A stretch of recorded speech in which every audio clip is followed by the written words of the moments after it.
Right. Let's grab you. There we are. Now, the school has come together well.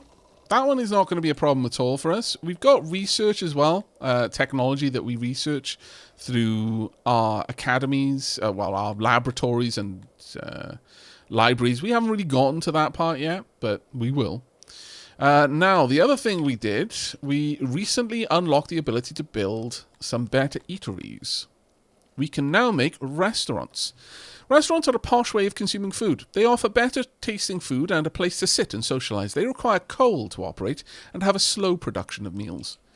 So this is something that we kind of want central, if I'm perfectly honest. But I'm not sure that we can easily make it central. I could get rid of this market area. Perhaps just have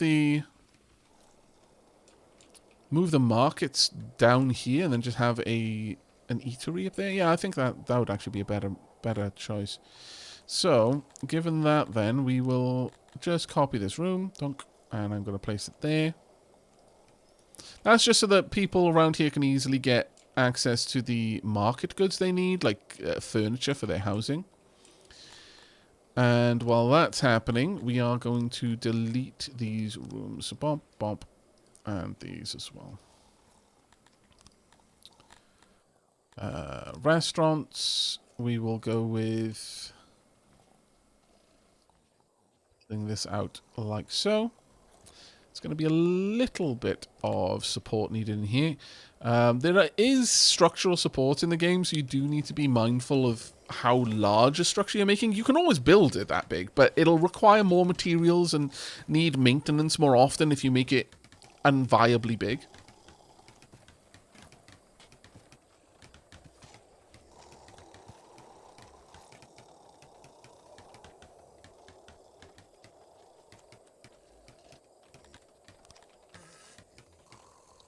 Really? This is the problem with having my camera zoomed in anywhere near a lavatory. Right, so we've got cooking stations and then tables. How big can we make these? Oh, we can make those quite large. Let's make them about half the wall there. And we want cooking stations. There'll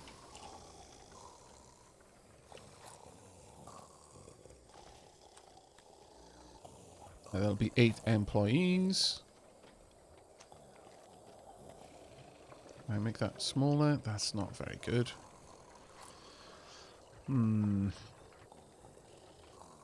I guess I could do something like that, but I kind of need to spread this out better. Realistically, these cooking stations are a problem for me. Nucleum, how you doing, mate? Awesome to see you. How are things? Let's see if I can't have some cooking stations set up like this. We are currently enjoying a bit of Songs of Syx. Presently trying to set up a fancy eatery. Go, and then we can add in some more tables, maybe. Well, that might not even help. No, it doesn't. Okay, I need to rethink the shape of this room, then. This is the tricky part. What I want to do is to try and get as much bang for buck out of the space that I've got. I think this is going to be the best in terms of the cooking stations. I could shimmy them up against a wall, actually, which may help. Ooh. No, I think doing that will be fine. Let's just place the tables down and then see how I need to support it. Thank you so much for the raid, Nucleum. How are you doing? What are we playing? Also, while I remember,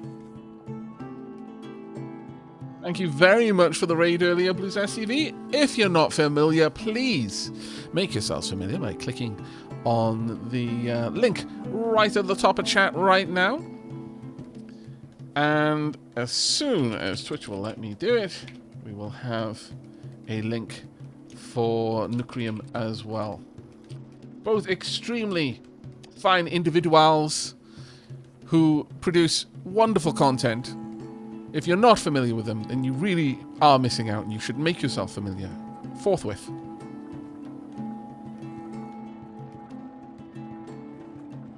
Right, I need to get some tables in here so people can actually scooch and enjoy their meals in a social environment.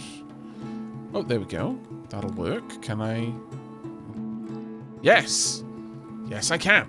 Marvelous. Can I get away with taking that away? Yes, I double can. Double marvelous. Not as many people being serviced here, though. But I'll accept it, because this is a fancy eatery for fancy people. I have a door up there, a door down here. There we go. In fact, we're going to make this a grand building, so it's going to be made out of cut stone. Oh, God, it's going to cost, though. Maybe not. On second thoughts, it's not that fancy of a place. There we go. Let's get that eatery down.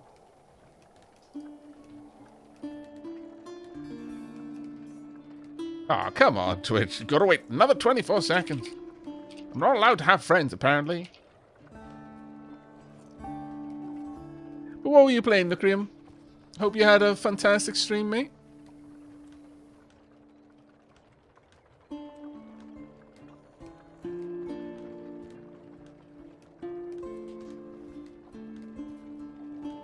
Some Zoria. Not familiar with that one, I must confess.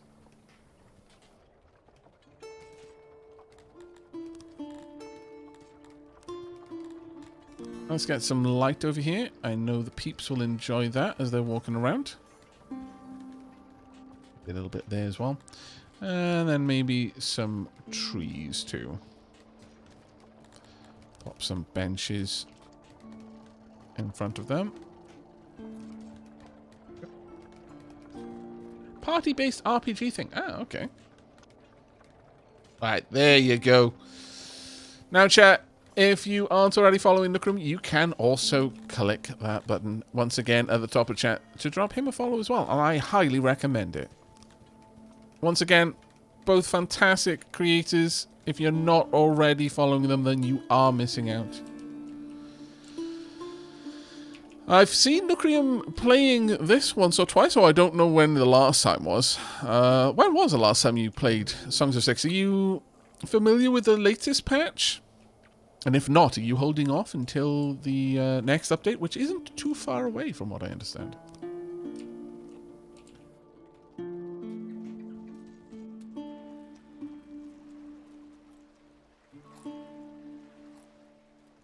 We definitely need more housing down here.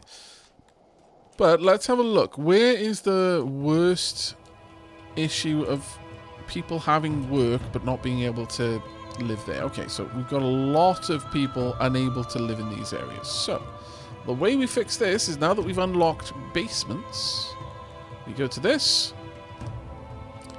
and I can see there is a cost in cut stone to be able to upgrade these houses in many cases. We have a look over here. Let's see. There's no Dondorians needing homes. There are 17 humans that need homes, though. So, let's go ahead and upgrade all of these. Only one of them didn't get upgraded. There we go, I think. Yep. Oh, that one as well. There we go. Marvellous. Now, the next one we have to unlock later. And if you look in each one now, there's a stairs down. So there's basically a second floor. Oh, well, you know, there's a basement floor. As a consequence, these homes now house, instead of the typical 5, they house 7. And these house 14 instead of the typical 10. So they're not straight, you know, doublings or anything like that, though it gets close to, if not equal to doubling, with the further upgrade. Because you get one stairs going down, and then you'll get a stairs going up as well. And at that point, you've got 3 stories, effectively. And I think at that stage, you end up with double the base population. And you kind of need that if you want to go for an extremely dense populated city.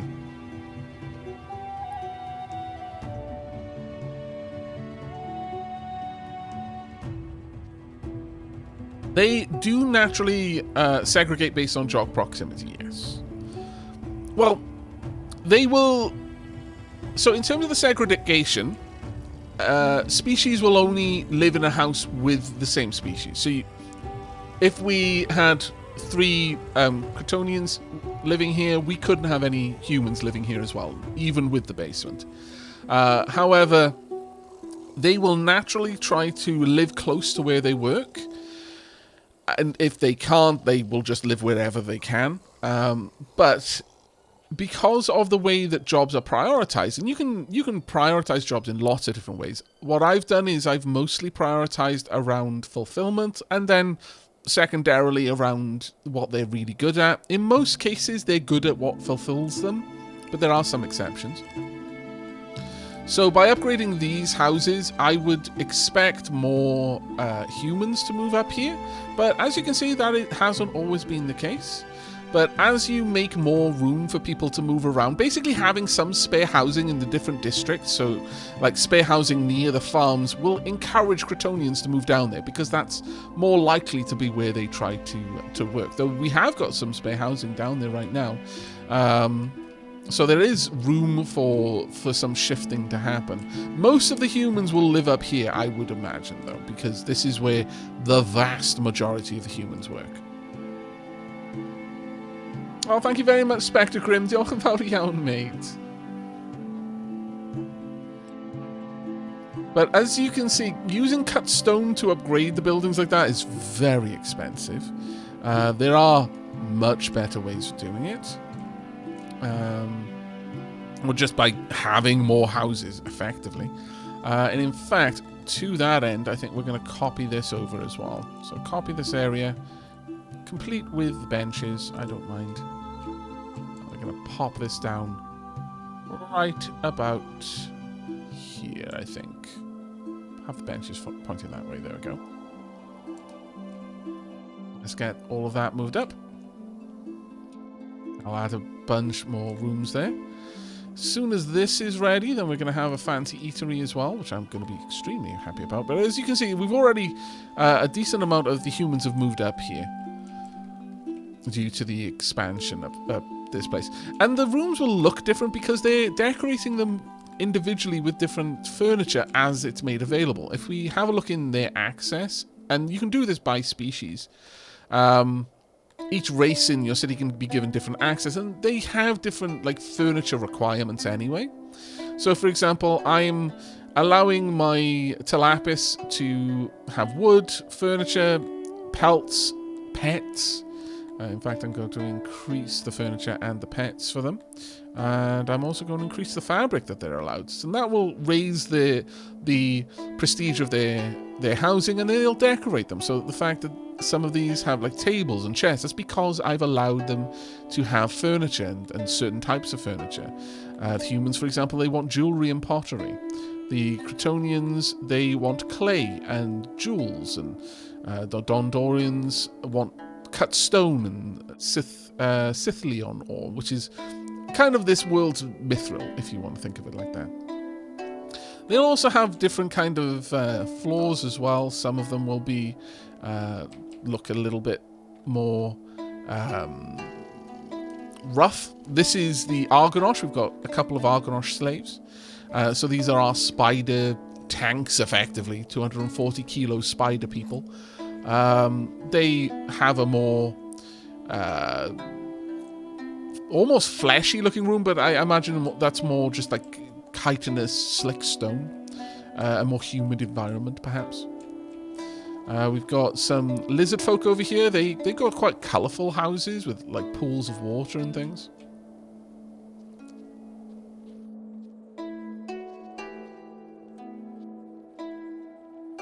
Finding a live Aavak stream right now is basically fate. Need to chill to calm my nerves. Got a minor surgery to get to in an hour, and the whole going outside thing is making my anxiety do some sort of ninja obstacle course inside me. Oh, I'm sorry to hear that, mate. Well, I was going to be wrapping up in about 30 minutes, but you know what? I can push it out to an hour and 20 minutes. Keep you company until you go to your surgery.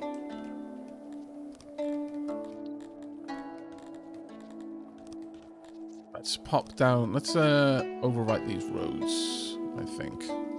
Make these look a little bit better. Dunk, there we go, and down there.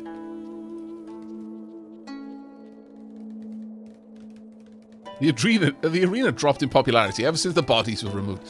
It's probably because we haven't had... Oh, actually, no, we definitely do still have people that can be sent to the arena for combat. I'm not really sure about that one. Maybe that is exactly why it dropped in popularity. That'd be a little bit grim, but it also wouldn't be out of place for this game.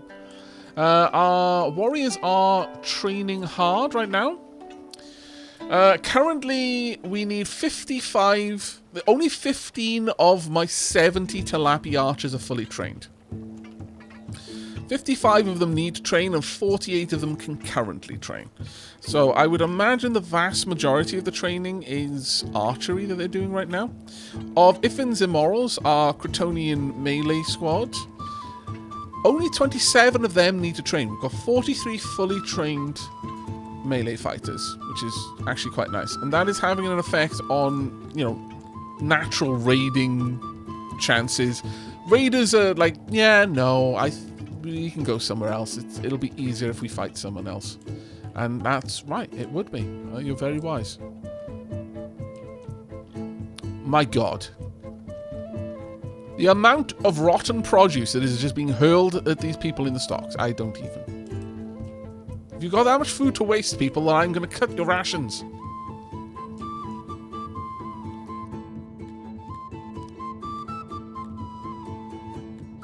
Back up to 1.9 research. I would like to get a courthouse, I really would. I think that's a high priority for me. Have we finished it? Oh, we have. Marvellous. There we go. You're allowed... Yeah, well, we're going to have to bring in the coal. Have I got something that's storing coal nearby? Oh, I didn't think of that. I'm going to just have to hope that they do. They will hopefully bring coal over and then service peeps. Having a little bit of coal stocked nearby would probably not be the worst thing. But we definitely do have coal available. I think some of it will be being used nearby. Yeah, they'll just be a little bit down here. So that shouldn't be the worst thing. I could even have a little spot with coal just kind of tucked away somewhere. Like just down here. Just to have coal available that this place could easily get to, but it should be fine. They're making plenty of meals. Peeps are enjoying them. Now that is going to be having a big impact on people's overall happiness. So if we go in here and then check out access, their food preferences are going down, your food preferences are going down, but that's because we took away the food market a while ago. I'm going to need to give them a little bit more time for that food preference to go back up. But hopefully this is going to give them... Because I believe... it might be just access that it gives. However, having... there we are. Sorry, it's services, not food preferences. Food preferences, when they go to a stall, they'll randomly decide amongst the foods that they enjoy which one they're looking for. And if they can satisfy that, then... they get a food preference buff on the meal, further making the meal more satiating. It is services that this one comes under. And there we go. The restaurant is actually starting to lift up. That's good. We have a look at all. Yeah, that's very nice. Okay, we're going to move around another restaurant down to bottom, but this one can be a much larger one, especially because it's in a much nicer part of this area. Do I really want to put it next to there? No. Let's pop it up here by the pool, next to the noble quarters. So let's go for another restaurant. This one we will allow for a bit of a spot where we can have like a little coal depot.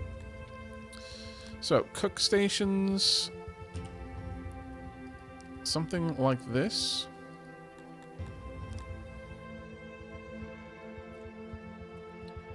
Services 30, 59.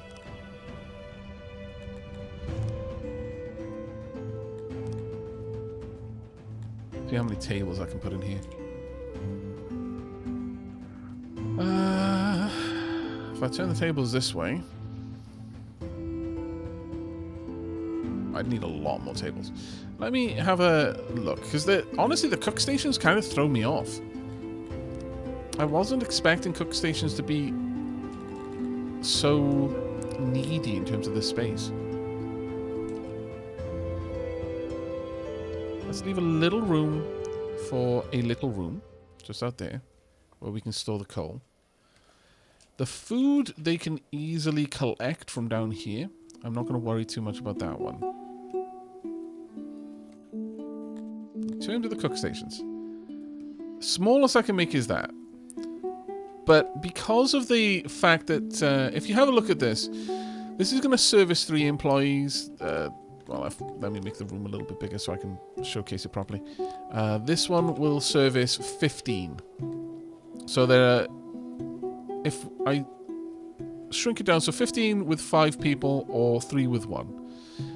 But this is a 3x2. This is a 7x2. I feel that this 7x2 is giving me the most bang for buck. Not by a huge margin, but by enough of one that I care.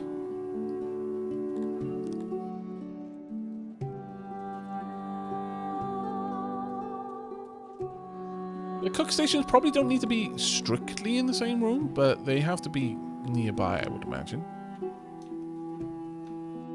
Right, so something like this, and then I'll close off this wall to a certain degree. Something like that. We'll have the little coal station down there. Then as for tables, I can then start really fanning these out a bit. Now we want to move these around a little bit. So tables wise, I'll have this one there. Actually, can I? Yeah, I could do this. Typically, I would say that having it's better to have the tables along a wall or anything. Like, you make better space, because I'm having to use so much empty space around this. Whereas if I put them against the wall, I can make better use of the space. But it's only the case in some instances. But right now, I kind of want to make this just look nice.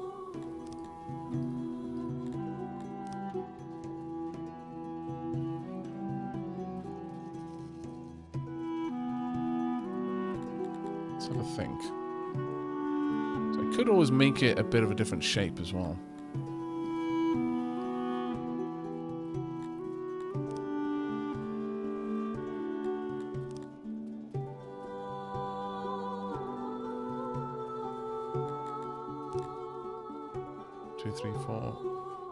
Pop that out.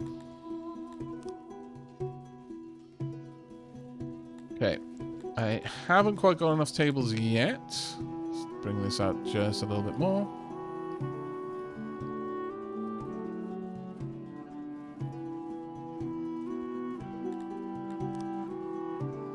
There we go. 100% tables. At this point, we can shrink these in a bit. So this will service 39 at a time, but up to 77 in total, which is nowhere near enough for the population center that this is, but it'll do. There we are. We'll make this one out of wood because that's what most people here like, because it's mostly got Tilapis and Crotonians living here, and they prefer like more harmonious structures. Yep. And then just down the bottom here, we're going to create a little warehouse. Once again, made of wood. And it doesn't need much. It just needs a door going up here. Door coming down there. And then 3 crates. Or 2 crates, which will hold coal. So someone will be able to pop coal in there, and then the kitchen staff can go down, grab that, bring that back up. They'll also have a door there to be able to go down here to the market area, to the granary, get the food, bring it back, and stock up the cook areas. Yeah, I like this. And it's got a little bit of roundness as well, so peeps will enjoy that.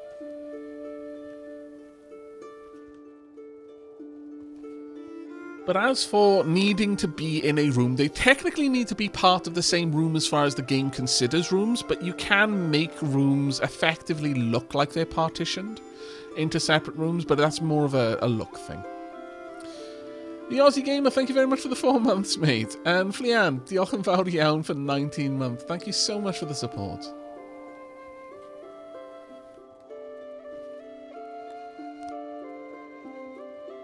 Let's get some more Kryptonians in. We've got... Oh. Wow, okay. We've got Takori Ray. We've leveled up. A new level has been bestowed upon your name. You are now a great prince. Congratulations. We can get 2 more nobles. And loyalty is even easier to maintain. And there is greater happiness. We've got 2 more nobles. It's far too many nobles. I'm actually thinking of... you know what, I can leave that there, that's not a big issue. But yeah, everyone is a little bit happier now because they're being ruled by an even more impressive person.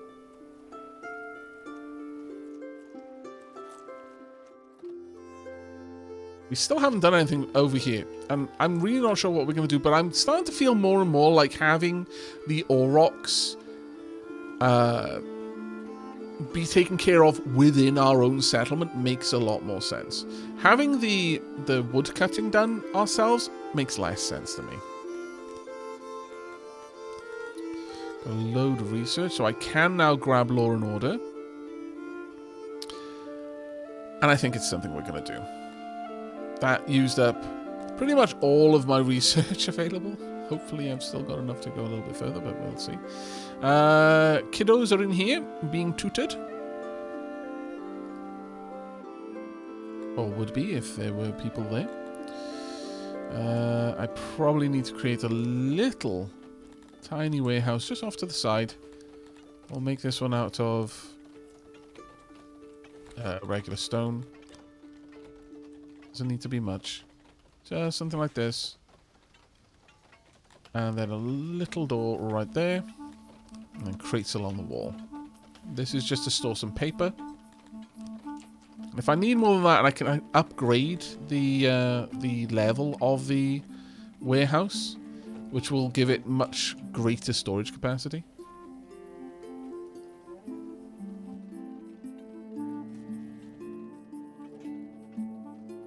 Hey, Sly, thank you very much for the cheer there. Tell me about Songs of Syx. Empire of Conan the Barbarian? It is a fantasy world, so that's not actually a bad comparison. The way I've repeatedly described it is like it's less Dwarf Fortress and more the Fall of Rome. The Rise and Fall of Rome. This is much more of an empire simulator than a colony simulator. Although I am building a city here, the population here can get into the tens of thousands rather than the hundreds. It's certainly far cry from things like RimWorld, where the population might be in the tens, not even in the hundreds.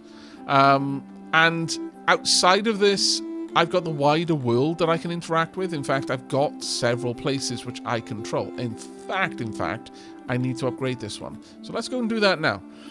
I've got a bunch of administration that the population in the capital are producing, working at an administration building, and I can use this to upgrade other buildings. So I'm going to go ahead and upgrade the town hall here for 7,800 denarii and 20 admin points. This is going to increase the workforce available at this town by 17, give me 5 extra build points, and increase the taxes that this town pays by a little bit. Now currently I'm almost not asking for taxes from them, but I will be. Next, I'm going to get them a stand, a place for song and dance and laughter. It is expensive to hire unskilled troops, but little land is required.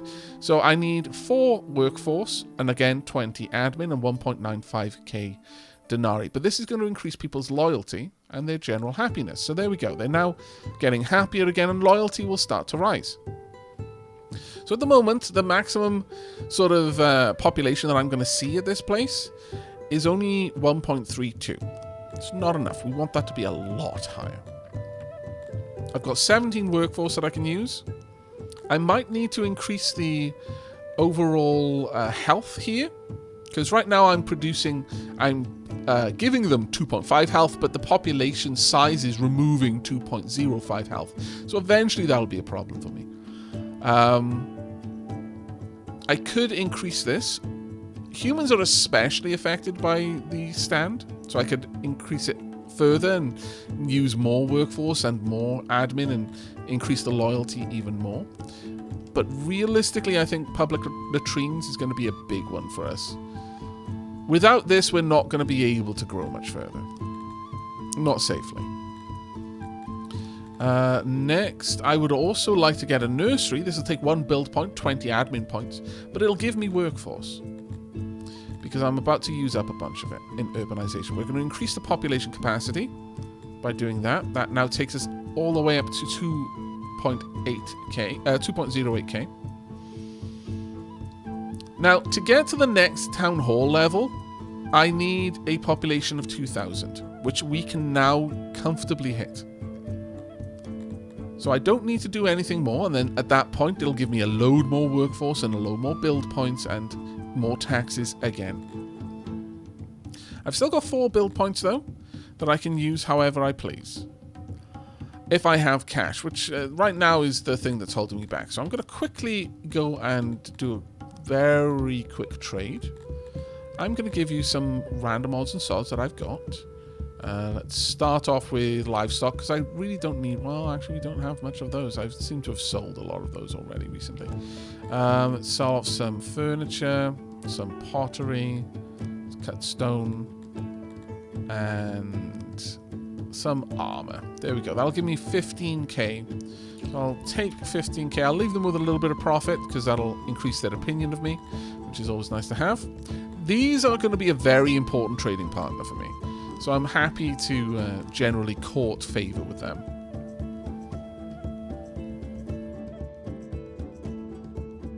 How to increase the target value of a pop? You can sell opium now. Oh yeah, that's right. Yeah, I could easily sell the opium. But to increase the target population of a pop, there's a couple of things you can do with that. So nursery upgrades do that, for example. So right now, building a nursery would make all of the populations a little bit more likely to try and move in, and that is going to have an effect on the overall species bonus that I've got at the various things, because there's a lot of things that interact to decide whether a place is attractive for someone. It's based on a lot of factors, and some of it is based on the factors in other towns. Like, if in this town I started persecuting Crotonians because I didn't want them living here, then that would actively make the whole realm's worth of loyalty with Crotonians go down a little bit. And it would affect the pop target of Crotonians specifically, and certain, like the... humidifier here will have a very big hit on loyalty for Crotonians, but a very good loyalty buff for Garthemi. So Garthemi would be more likely, and their pop target would increase to a certain degree. So a lot of things interact with each other in this game. This would give me an extra 6 workforce.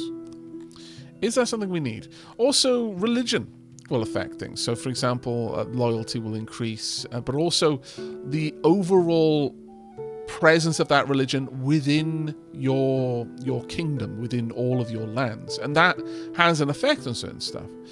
Roads, for example, proximity affects things. So, over here, proximity is the physical distance from a region to your capital. It determines the amount of tribute you receive from it and the loyalty of its subjects. So, by increasing the effective proximity by building roads would make them feel closer and thus more loyal to the capital.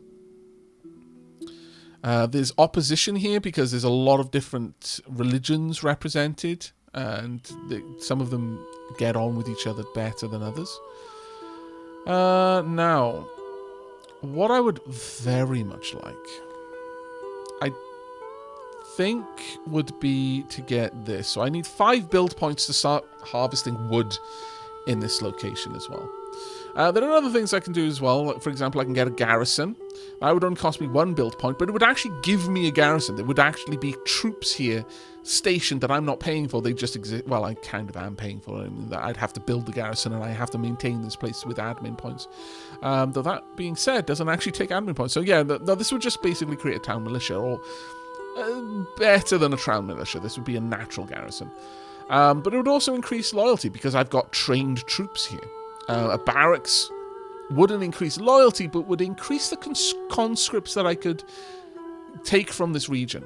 So earlier when I was looking at my army, if I have a look at... my army's gone now, but if I were to recruit something, I could pull my troops from my capital, the ones that my standing army that I'm training, or I could recruit from the region's populations. And right now, I can't recruit that many. You can't have mixed race regiments. You can have multiple regiments in a single army of different races, but a lot in this game kind of keeps the doesn't allow units to have a mixed composition, and that's largely because racial buffs are applied to the unit. So if you have Cretonians in it, if you mix it and match races, you'd have to start mixing and matching the benefits and like diluting them, and it probably it's just the math it isn't worth the benefit you get from the added ability to mix them. But as a consequence of that, I can't raise any troop larger than 26 in here. What's the easiest way to lose the game? How do you win, and how long can it take? Different modes. Ooh, in terms of this game, I would say most people stop playing because they've achieved personal goals rather than they've won the game. But one win condition is to simply conquer the world. That could take a while, though. One way you can lose is to be conquered, but even then, you might simply be vassalized, so it's not necessarily game over. You're just, like, now under someone else's control to a certain degree. This is very much a big enough game that it doesn't have traditional win and lose conditions, I would say. And yeah, my pets are ferrets. And I do have a cat, though I don't have an emote for her. My cat's name is Tilly, and my living ferrets' names are Aries and Athena. And then the other 3 girls were the first ferrets I got, and they've all passed away at this point.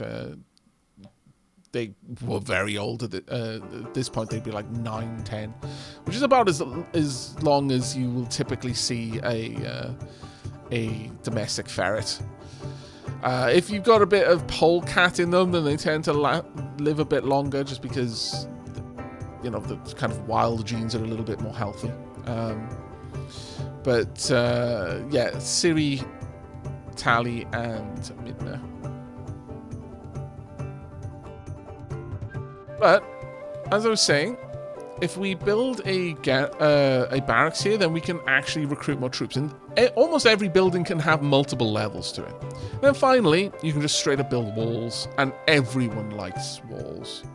That's a very easy way. It uses build points, which is kind of a limited resource, but it's a good way of getting a bunch of loyalty.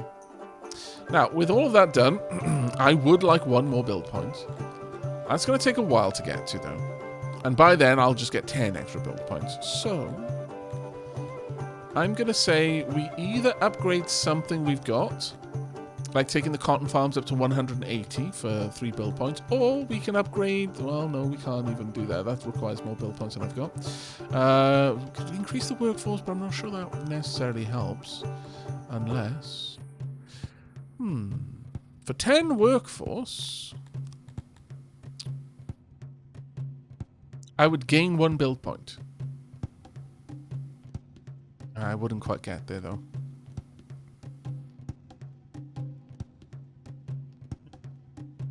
I'd need a lot of denarii to do this. Wouldn't strictly benefit me.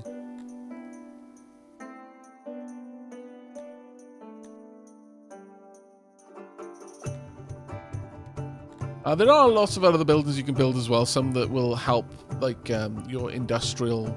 Well, not so much industrial, but your more mineral and woodcutters. Others that help farms, so on and so forth. Things that help get taxes, and ones that give global benefits, so all of your regions get the benefit from them. Those are actually genuinely quite useful to have.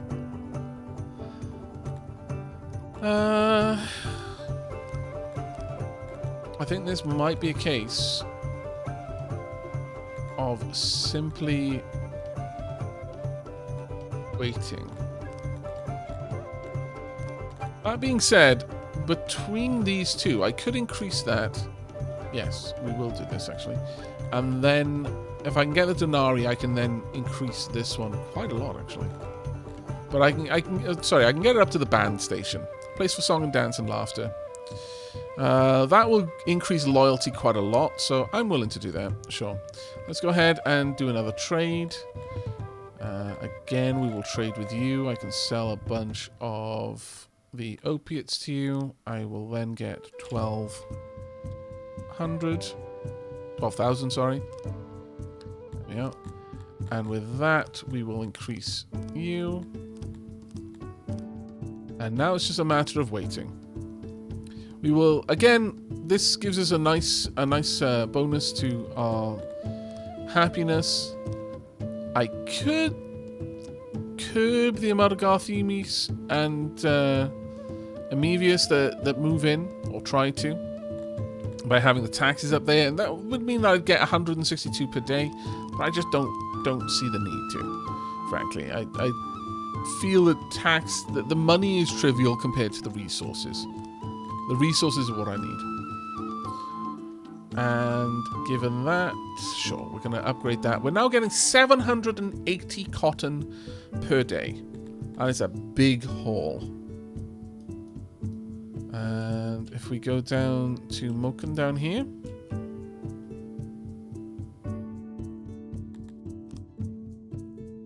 Things are pretty stable here. It's unlikely that we're going to see any real movement in this place. We're never going to get to the 1.2k. Not without shenanigans, basically.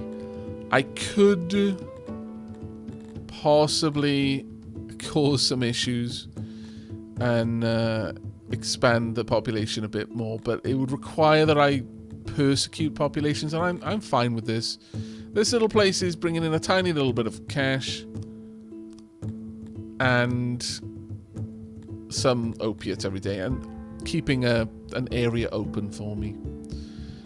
So I'm alright with that. And as I upgrade other regions, I will eventually upgrade like global benefits to the point that I'll have global build points here. Because if I build, for example, a builders guild in a town that has a large enough population to support it, it would cost 10 build points, but then every town would get 1 build point. And if you've got more than 10 towns, then this is a net benefit for you. So if you've got like if you're controlling like 15 separate regions, and you've got an upgraded builders guild in 1 or 2 of those towns, then all of the towns are going to get upgraded build points. And it can all start helping out. Does one race city grow bigger? Yes, typically. And the reason for that is the same as your capital. Because people will not, they'll like segregate by species when it comes to a home. This home can have 14 people. And right now it's full of 14 humans. But if I had 7 humans and I had a bunch of like homeless Cretonians, well, the Cretonians still wouldn't be allowed in. It would still just be 7 humans in here, even though I've got 4 Cretonians without a home who want to live in this area. They won't mix in the same home. And part of the reason for that is that they have different furniture requirements. As a consequence, again, it's one of these things where it's the dev has probably decided that it isn't worth having to create mechanics to dilute what furniture is requested by which house and how much happiness that now gives. Like, for example, let's say an Amevius who wants a pool was living with the humans and brought a pool into one of the furniture slots. Well, now, how much happiness would the humans get? Would they actively dislike having a water source in their house? Would they not want a pool in the middle of the living room, or so on and so forth? And maybe a tilapis with their pets, likewise. And Amevius want actual fish, so they like keep aquariums, live fish.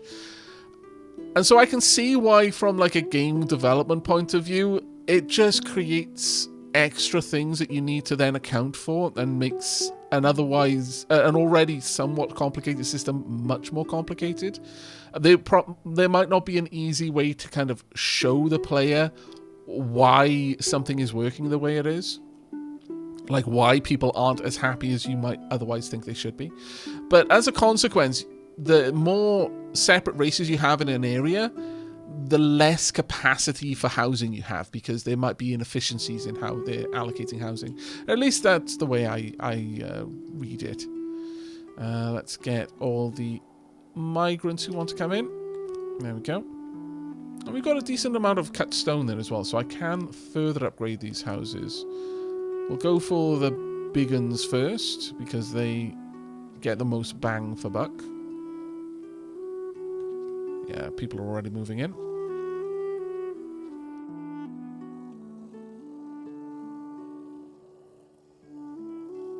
Yeah, exactly, Mooney Rooney. It'll create a lot more calculations that needed to be run for something that probably doesn't really have that much of a benefit for the player, and might ultimately, again, right now I've only got a population of 1.2 thousand separate inhabitants that the game is tracking. If I got that number up to a few tens of thousands of inhabitants, at that stage, do I care about who's living with who? Probably not. At that level, I can't afford to drill down that deep to investigate that. So simulating it is now kind of a waste. We're selling meat because we've got overproduction, but our livestock is actually going down. Why is that? Have we got a problem with the animals? No, it doesn't look like. Am I selling all of the animals for some reason?